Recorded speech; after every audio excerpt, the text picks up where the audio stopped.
بہتر جناب، میں ابھی سیکنڈ ہیڈ کوارٹر کے دربان کو آپ کی آمد کی اطلاع دے دیتا ہوں اور فیصل جان کو بھی وہیں پہنچنے کی تاکید کر دیتا ہوں۔ نوٹران نے مؤدبانہ لہجے میں جواب دیتے ہوئے کہا، ٹھیک ہے، اس کے علاوہ مکمل طور پر ہوشیار رہنے کی ضرورت ہے۔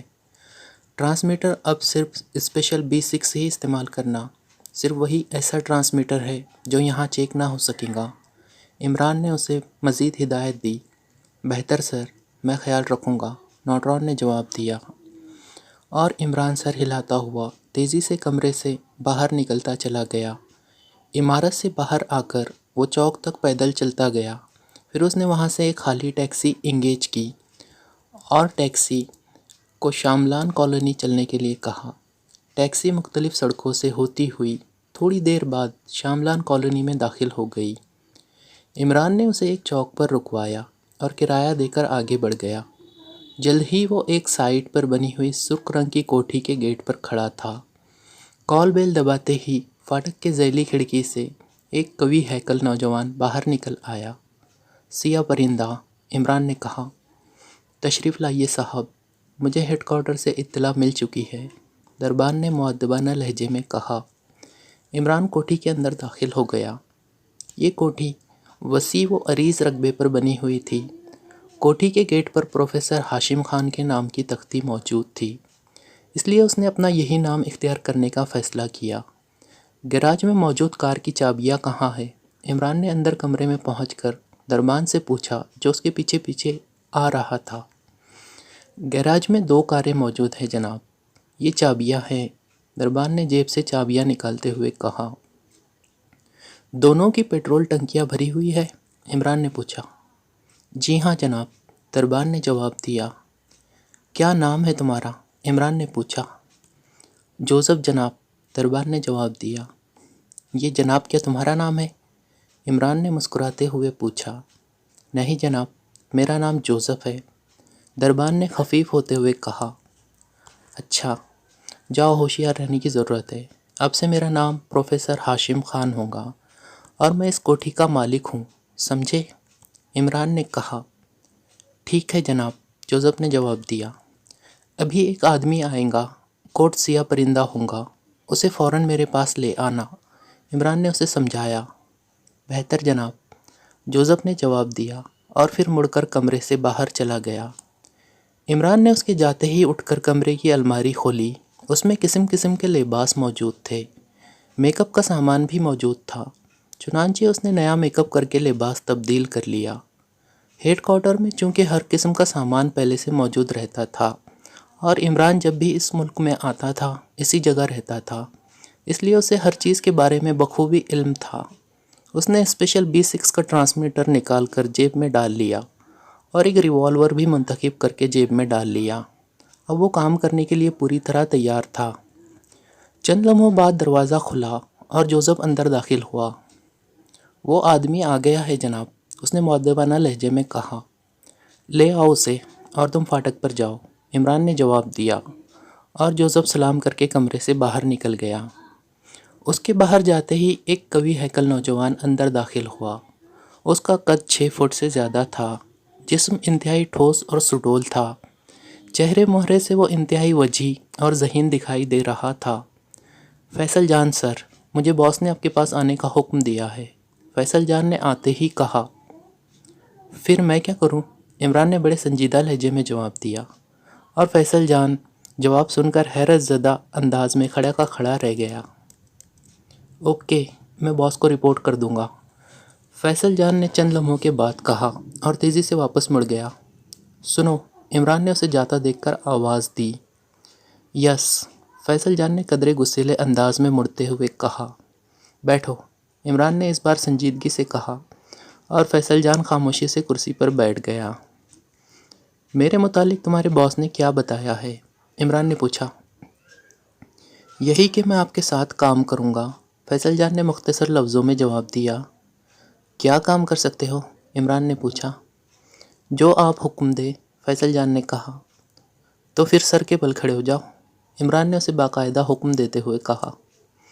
اور دوسرے لمحے عمران بھی حیرت زدہ رہ گیا جب اس نے دیکھا کہ فیصل جان تیزی سے کرسی سے اٹھا اور سر کے بل فرش پر کھڑا ہو گیا۔ گڈ، بس ٹھیک ہے، اب تم دوبارہ کرسی پر بیٹھ سکتے ہو، عمران نے تحسین آمیز لہجے میں کہا، اور فیصل جان خاموشی سے دوبارہ کرسی پر بیٹھ گیا۔ مجھے تمہاری یہ فرما برداری بے حد پسند آئی ہے، اور اب میں نے تمہیں اپنا ساتھی بنانے کا فیصلہ کر لیا ہے۔ یقین رکھو دوست کہ میرا ساتھی بن کر تمہیں یقیناً خوشی ہوگی، عمران نے کہا۔ خوشی ہو نہ ہو، مجھے تو حکم کی تعمیل کرنی ہے، فیصل جان نے سنجیدہ لہجے میں جواب دیا۔ اسپیشل B6 ٹرانسمیٹر لے آئے ہو؟ عمران نے پوچھا۔ یس باس، فیصل جان نے کہا اور جیب سے ٹرانسمیٹر نکال کر اپنی ہتھیلی پر رکھ لیا۔ ٹھیک ہے، اسے جیب میں رکھ لو اور میرے ساتھ آؤ، میں تمہارا میک اپ کر دوں، عمران نے کہا، اور پھر وہ فیصل جان کو لے کر میک اپ روم میں آ گیا۔ تھوڑی دیر بعد جب وہ باہر نکلے تو فیصل جان باڈی گارڈ کے روپ میں تھا، جبکہ عمران نے پہلا میک اپ بدل کر اس بار کسی ریاست کے شہزادے کا میک اپ کر لیا۔ میں پرنس داور ہوں، شالمی گڑھ ریاست کا ولی عہد، اور تم میرے باڈی گارڈ ہو، سمجھے؟ عمران نے فیصل جان کو ہدایت دیتے ہوئے کہا۔ یس پرنس، فیصل جان نے جواب دیا۔ رامانند چوٹی یہاں سے کتنی دور ہے؟ عمران نے پوچھا۔ یہاں سے سڑک کے ذریعے 500 میل دور ہے، جبکہ ریل کے ذریعے فاصلہ کم ہو کر 400 میل رہ جاتا ہے، فیصل جان نے جواب دیا۔ رامانند کی شمالی سمت ایک گاؤں ہے، جھرنی، ہمیں اس گاؤں میں جانا ہوگا، عمران نے کہا، اور پھر اس نے جیب سے ٹرانسمیٹر نکال کر اس پر مخصوص فریکوینسی سیٹ کی۔ نوٹرون اسپیکنگ، اوور، دوسری طرف سے نوٹرون کی آواز سنائی دی۔ سیاہ پرندہ، اوور، عمران کوڈ بتاتے ہوئے کہا۔ یس باس، اوور، نوٹرون کا لہجہ ایک دم مؤدبانہ ہو گیا۔ سیکرٹ سروس کے بارے میں کیا رپورٹ ہے؟ اوور، عمران نے پوچھا۔ ابھی کوئی اطلاع نہیں ملی باس، اوور، نوٹرون نے جواب دیا۔ اوکے، میں فیصل جان کے ساتھ رامانند کے شمالی گاؤں جھرنی جا رہا ہوں، سیکرٹ سروس کے بارے میں مجھے اطلاع دیتے رہنا، اوور، عمران نے کہا۔ یس باس، آپ کو اطلاع ملتی رہیں گی، نوٹرون نے مؤدبانہ لہجے میں جواب دیتے ہوئے کہا۔ Okay, over and all, Imran نے کہا، اور پھر ٹرانسمیٹر آف کر کے جیب میں ڈالتے ہوئے کمرے سے باہر نکل آیا۔ فیصل جان کا انداز اب اور زیادہ مؤدبانہ ہو گیا تھا، کیونکہ اس نے دیکھ لیا تھا کہ اس کا چیف باس بھی عمران کے سامنے مؤدب ہو جاتا تھا۔ اس سے وہ سمجھ گیا کہ عمران کوئی بہت اونچی شخصیت ہے۔ ابھی تک اسے عمران کے اصل نام کا پتہ نہیں چلا تھا، ورنہ وہ شاید اتنا حیران بھی نہ ہوتا، کیونکہ عمران کے افسانے ہر جگہ زبان زد عام تھے۔ عمران کمرے سے باہر نکل کر سیدھا گراج میں آیا۔ یہاں 2 کاریں موجود تھیں، جن میں سے ایک شیورلیٹ کا نیا ماڈل تھا اور دوسری اسپورٹس کار تھی۔ عمران نے شیورلیٹ کار گیریج سے باہر نکالی اور پھر فیصل جان کو ڈرائیونگ کا اشارہ کرتے ہوئے خود پچھلی سیٹ پر آ گیا۔ جھرنی کی طرف چلو، عمران نے کہا، اور فیصل جان نے کار کوٹھی سے باہر نکال کر اس کا رخ ہائی وے کی طرف کر دیا۔ ہائی وے پر زبردست چیکنگ جاری ہے، فیصل نے پیچھے مڑے بغیر کہا۔ تم بے فکر رہو، بس اتنا یاد رکھنا کہ تم پرنس شالمی گڑھ کے باڈی گارڈ اور ڈرائیور ہو، عمران نے جواب دیا، اور پھر کار کی نشست سے سر ٹکا دیا۔ ہمیں فوراً کچھ کرنا چاہیے، ورنہ ہم سیدھے دشمنوں کی کچار میں پہنچ جائیں گے، صفدر نے بے چین لہجے میں کہا۔ صفدر، ہمارا جہاز اس وقت جنوب مغرب کی طرف جا رہا ہے، نقشے پر چیک کرو کہ راستے میں کہیں دریا وغیرہ بھی پڑتا ہے، کیپٹن شکیل نے کسی خیال کے تحت پوچھا۔ اوہ ہاں، اچھا آئیڈیا ہے، صفدر نے چونک کر کہا، اور پھر اس نے پھرتی سے جیب سے نقشہ، کمپاس اور پنسل ٹارچ نکالی۔ چند لمحوں تک وہ نقشہ دیکھتا رہا اور پھر خوشی سے بھرپور لہجے میں کہنے لگا، ٹھیک ہے، صرف 10 میل دور دریائے بامچر آتا ہے، کافی بڑا دریا ہے، صفدر نے کہا۔ تو سنو دوستو، اب یہاں سے چھٹکارے کا صرف ایک ہی راستہ ہے کہ ہم دریا میں کود جائیں۔ مجھے یقین ہے کہ دشمن کو اس کا آئیڈیا تک نہیں ہوگا، اور جب تک وہ دریا کو گھیریں گے ہم وہاں سے بآسانی نکل سکتے ہیں، کیپٹن شکیل نے سب سے مخاطب ہو کر کہا۔ ٹھیک ہے، ہم تیار ہیں، سب نے سر ہلاتے ہوئے کہا، اور پھر وہ سب اپنی اپنی نشستوں پر چوکنے اور مستعد ہو کر بیٹھ گئے۔ اتنی بلندی سے اور اس اندھیرے میں بغیر کسی پیراشوٹ کے نیچے چھلانگ لگانا بظاہر ایک حماقت کے سوا کچھ نہیں تھا، مگر یہ سیکرٹ سروس کے ممبران تھے جو موت کی آنکھوں میں آنکھیں ڈال کر زندہ رہنا جانتے تھے۔ اس لیے وہ سب ایک لمحے کے لیے بھی نہ جھجکے اور دریا میں کودنے کے لیے تیار ہو گئے۔ پھر تھوڑی دیر بعد انہیں دور نیچے چاندی کی طرح چمکتی ہوئی ایک پٹی سی نظر آنے لگی۔ ہوشیار! ہیلی کاپٹر کی رفتار، اونچائی اور ہوا کے دباؤ کا اندازہ لگا کر چھلانگیں لگائی جائیں، کیپٹن شکیل نے انہیں سمجھاتے ہوئے کہا، اور سب ممبران نے اس بات میں سر ہلا دیے۔ ہیلی کاپٹر خاصی تیز رفتاری سے دریا کی طرف بڑھتا چلا جا رہا تھا، اور صفدر سوچ رہا تھا کہ جس تیز رفتاری سے ہیلی کاپٹر اڑا جا رہا ہے، اس لحاظ سے وہ بہت جلد دریا کی پٹی کراس کر جائے گا۔ اس طرح یقیناً ہمارے 2-3 ساتھی دریا میں نہیں گریں گے، اور دریا میں گرنے کے بعد تو بچ جانے کا 1% امکان موجود تھا، مگر دوسری صورتحال میں تو بھیانک موت کا تصور بھی لرزا دینے والا تھا۔ ابھی وہ یہ سوچ ہی رہا تھا کہ کیپٹن شکیل اپنی جگہ سے اٹھا اور پھر اس کے منہ سے نکلے ہوئے 2 الفاظ سنائی دیے، خدا حافظ، اور اس کے ساتھ ہی اس نے نیچے چھلانگ لگا دی۔ اس کا ہیولا بندوق میں سے نکلی ہوئی گولی کی طرح زمین کی طرف اڑا جا رہا تھا۔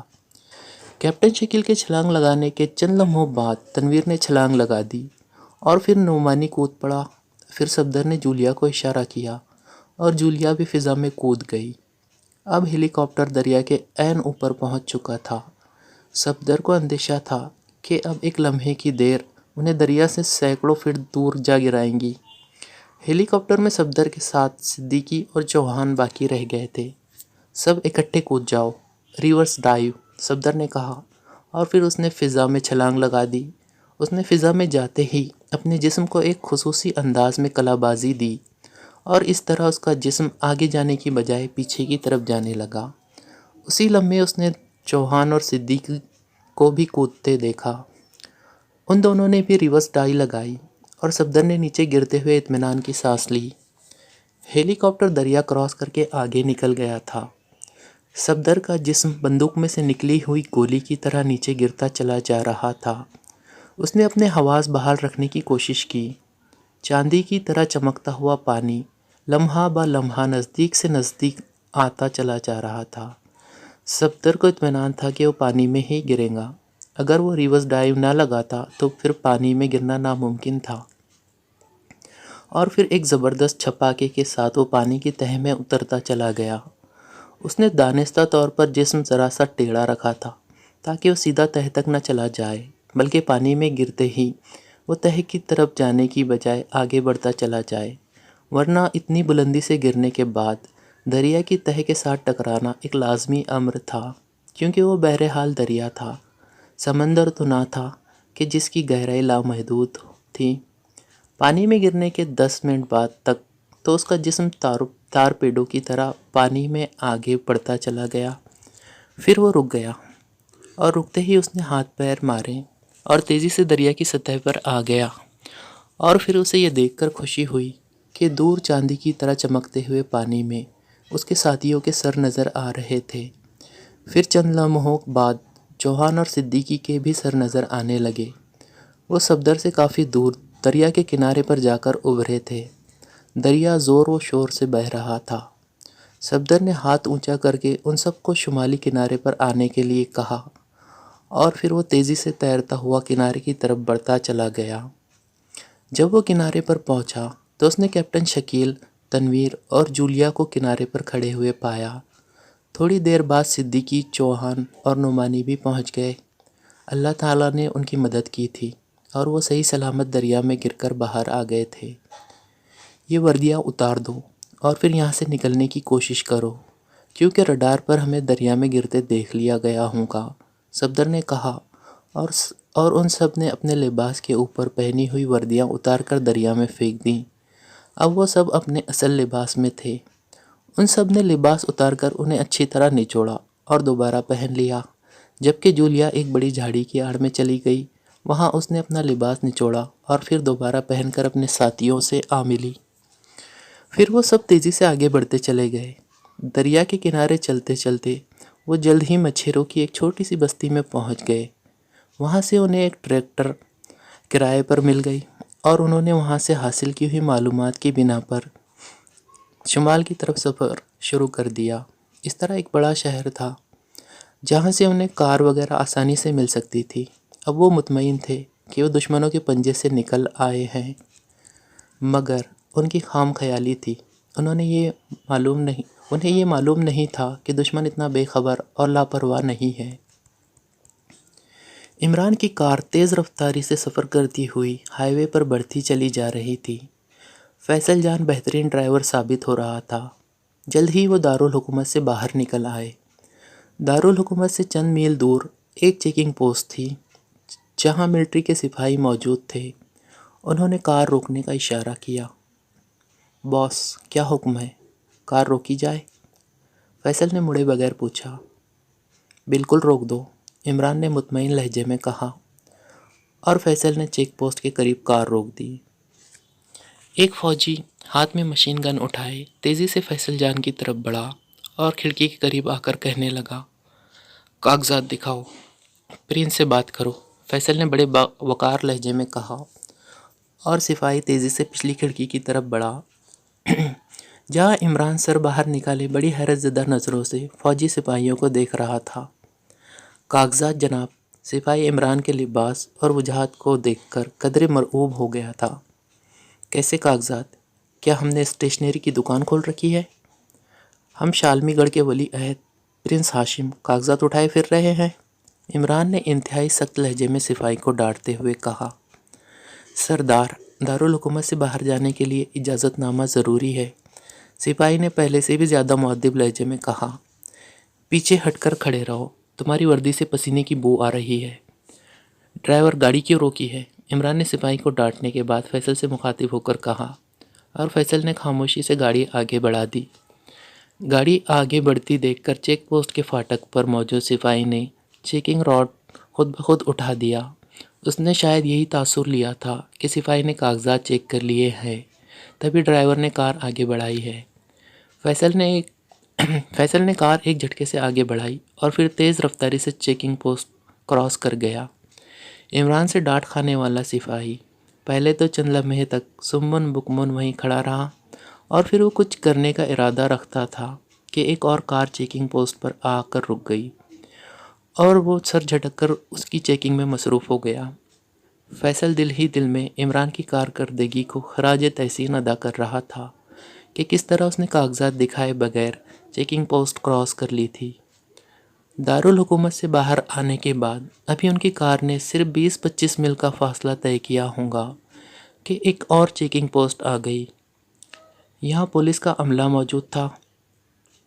بڑی سخت چیکنگ کر رہے ہیں بے وقوف، عمران نے کہا، اور پھر اس بار چیکنگ پوسٹ پر کار روکتے ہی وہ دروازہ کھول کر باہر آ گیا۔ تمہارا افسر کہاں ہے؟ عمران نے ڈانٹ کر اپنے طرف بڑھتے ہوئے سپاہی سے مخاطب ہو کر کہا۔ سر، وہ بیرک میں موجود ہیں، سپاہی نے اس کے شاہانہ لباس پر نظر ڈالتے ہوئے گڑبڑا کر جواب دیا۔ بلاؤ اسے، عمران نے کہا، اور سپاہی تیزی سے واپس مڑ گیا۔ چند لمحوں کے بعد ڈی ایس پی رینک کا ایک افسر بیرک سے باہر نکلا اور تیز تیز قدم اٹھاتا ہوا عمران کی طرف بڑھا۔ تمہیں آئی جی سے پرنس شالمی گڑھ کے بارے میں ہدایت مل چکی ہوں گی، عمران نے سخت لہجے میں اس سے مخاطب ہو کر کہا۔ جی ابھی تو نہیں ملی، افسر اس کی بات پر ہکلا گیا۔ آئی جی اور پرنس کا حوالہ اسے مرعوب کرنے کے لیے کافی تھا۔ اگر نہیں ملی تو مل جائیں گی، سمجھے؟ ان کا فون آئے تو کہہ دینا کہ پرنس چیک پوسٹ کراس کر گئے ہیں، سمجھے؟ عمران نے پہلے سے بھی زیادہ سخت لہجے اختیار کرتے ہوئے کہا۔ جی بہتر، افسر نے جواب دیا۔ چلو ڈرائیور، عمران نے اس بار فیصل سے مخاطب ہو کر کہا، اور کار میں بیٹھ کر دروازہ بند کر دیا۔ فیصل نے خاموشی سے کار آگے بڑھا دی۔ چیکنگ راڈ اٹھا دیا گیا اور فیصل تیز رفتاری سے کار چلاتا ہوا آگے بڑھ گیا۔ اب 200 میل تک اور کوئی چیکنگ پوسٹ نہیں ہے، فیصل نے مسکراتے ہوئے کہا۔ اگر ہو بھی صحیح تو پرنس شالمی گڑھ کو کون روک سکتا ہے؟ عمران نے جواب دیا۔ مگر اس سے پہلے کہ فیصل کوئی جواب دیتا، کار میں مدھم سی ٹو ٹو کی آوازیں آنے لگی۔ عمران نے پھرتی سے جیب میں ہاتھ ڈالا اور ٹرانسمیٹر نکال لیا۔ ٹرانسمیٹر کا بٹن آن ہوتے ہی دوسری طرف سے نوٹرون کی آواز آئی۔ نوٹرون اسپیکنگ دس اینڈ، اوور۔ یس، سیاہ پرندہ بول رہا ہوں، اوور، عمران نے جواب دیا۔ عمران صاحب، آپ چیک کر لیے گئے ہیں، ڈی ایس پی نے آپ کی کار پوسٹ سے کراس ہوتے ہی آئی جی سے بات کی ہے۔